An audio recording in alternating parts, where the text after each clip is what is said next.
tilted her head, curious. Well, she's got your eyes, sorta. Jack froze. Emily looked up at Delilah for the first time and smiled. It was the kind of smile that made Delilah step back involuntarily. It wasn't a child's smile. It was sharp like a knife wrapped in velvet.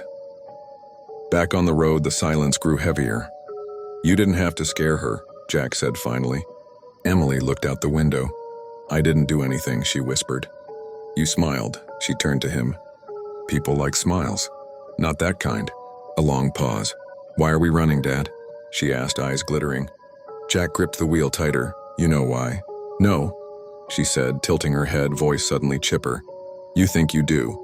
But you never asked me what really happened that night. Jack swallowed hard. He didn't want to remember that night in Oregon. The blood, the screams, the impossible things he'd seen. He didn't want to remember the thing wearing his daughter's face standing over the body of his wife. You're not my Emily, he said flatly. Emily didn't blink. I am, but not the way you think. As night fell and the highway grew lonelier, the engine began to sputter. Jack cursed under his breath. He pulled over near an abandoned gas station, long swallowed by vines and rust. He popped the hood and stared blankly at the engine, stalling for time, for clarity, for some kind of answer. Emily got out of the car slowly and walked toward the station. Emily, Jack called. She didn't respond. He followed her in, flashlight trembling in his grip.